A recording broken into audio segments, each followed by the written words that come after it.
know if you're interested in that. So now I would like to hand off the mic to Michelle.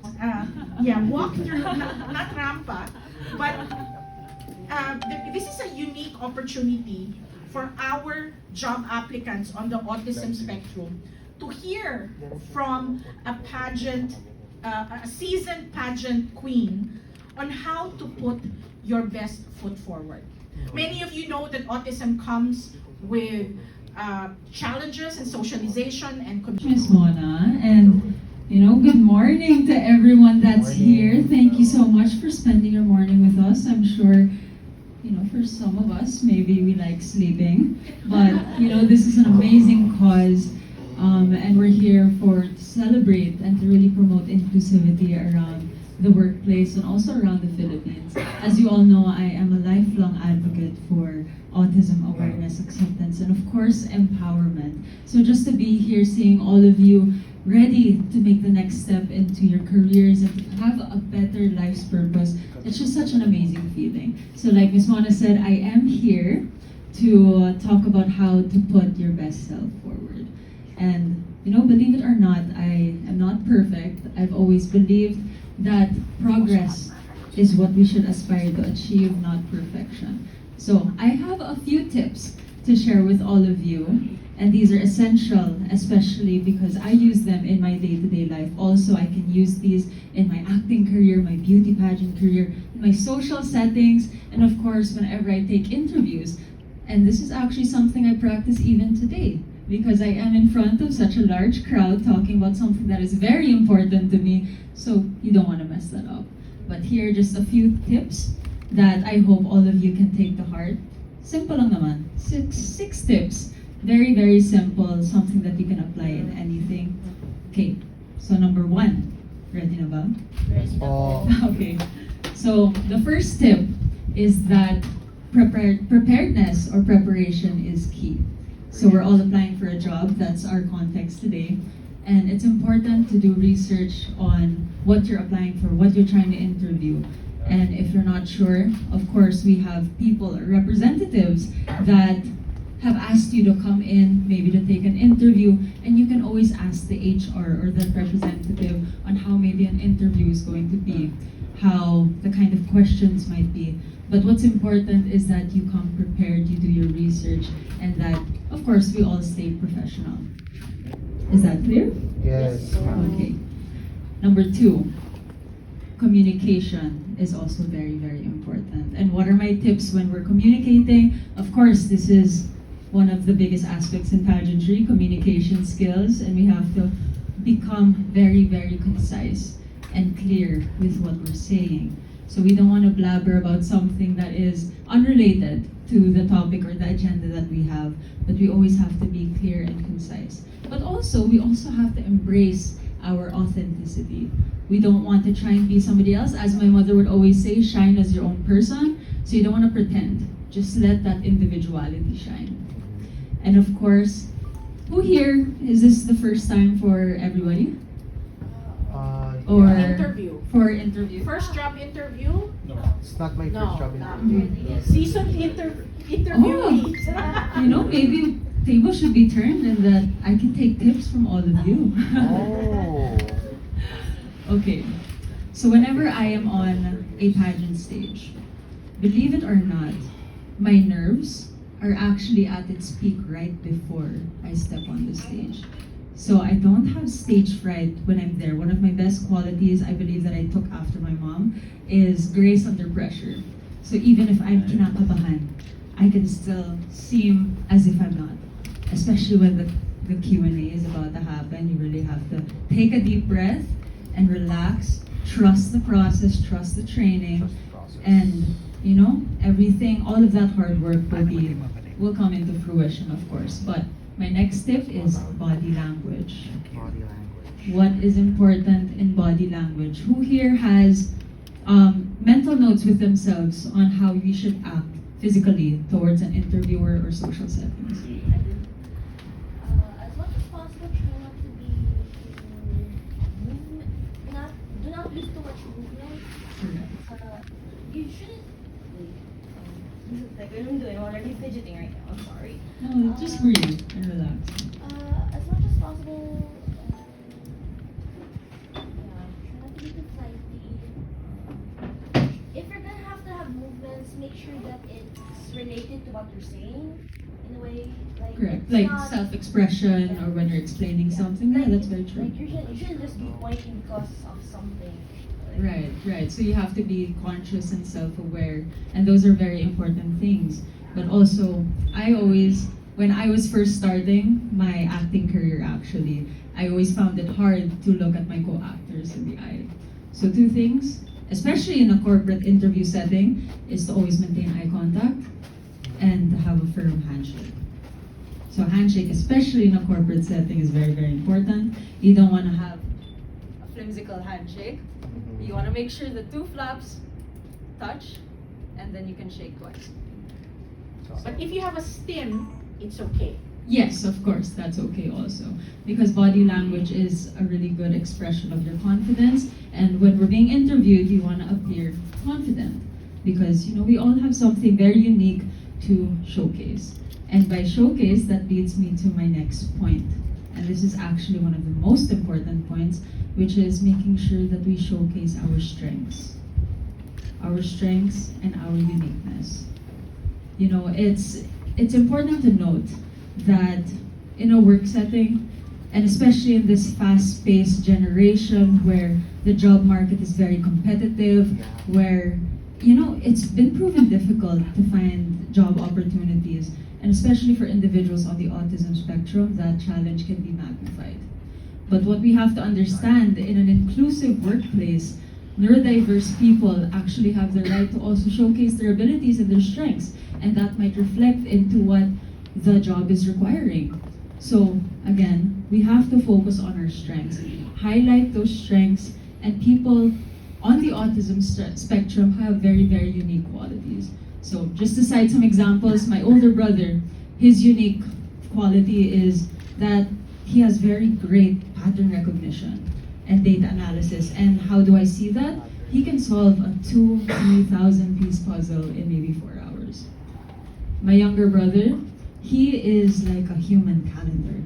He is my daily reminder. He can meet somebody for the first time, he'll ask for your name, he'll ask for your birthday, and he'll never forget it.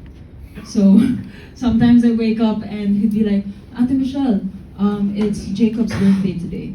Like, who's Jacob? Oh, you met him last year. Ah, okay. So that's his unique quality. But those skills can fit in different job opportunities. But what's important is that we own our skills and that we assess where it can fit. Because there's always a place for us somewhere in this world, because the world is full of 8 billion people and we all have a secure spot as long as we stay diligent. Kuha? Clear? Yes. Okay. So next, and although it might not be important, but it is very important, and this is self-care. So self-care in a sense that, of course, when you say that, you might think skincare or hygiene, also very important, but self-care in a sense that when you're about to take on a very, very important interview, you want to make sure that you're rested, that your mind is sound, that you feel prepared. You don't want to come in without any sleep and be all jittery, especially if you haven't slept and then you had a cup of coffee, then you're extra jittery. So that's something you don't want to have. You want to make sure that your physicality and your mentality are at the right place so that you can take on a very major milestone in your life. So again, we might have different self-care practices. I personally meditate. I try to make sure that my mind is clear before taking on a big thing. Before Q&A, for my last top 5 MUPH question, I just remembered being on stage with my noise cancelling headphones and just trying to be in the moment, trying to just calm my mind.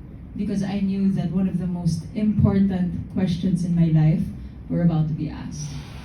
So I had to make sure that my mentality and my physicality was at the right place so that I can answer properly.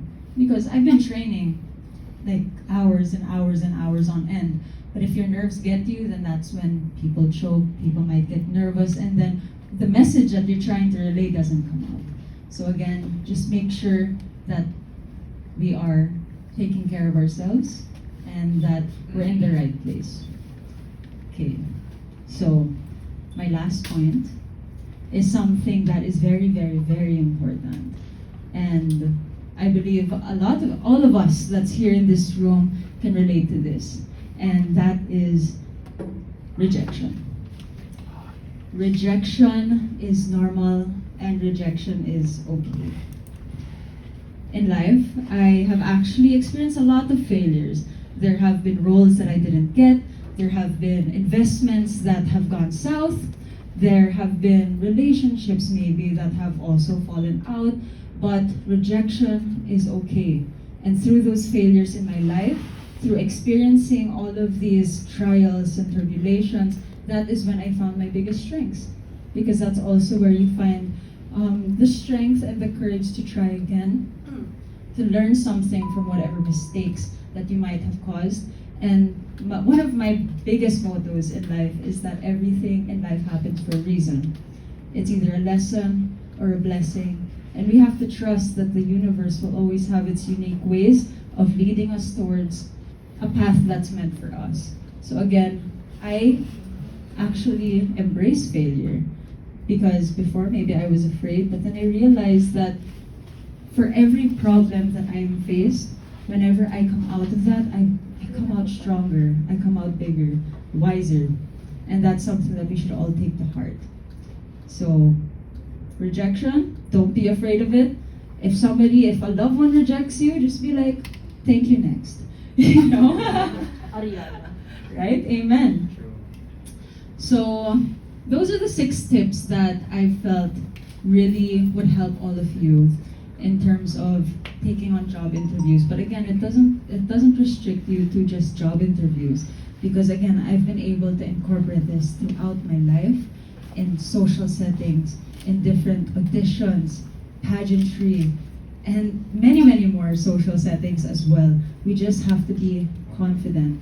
And when you're faced in a situation where you doubt yourself, remember, when you're talking to somebody, especially in an interview, what we have to highlight is our strengths and our uniqueness, because there's no one person that will be exactly identical to another. And there's always something that's very beautiful in all of us. We just have to be confident. We have to embrace our individuality and know that there is a place in this world for all of us.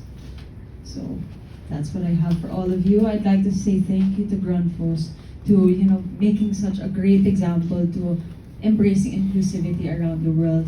That's one of the campaigns that I really champion. It's what I'm bringing in Miss Universe as well, is really trying to promote inclusivity around the universe, not just for individuals on the spectrum here in the Philippines, but also around the world.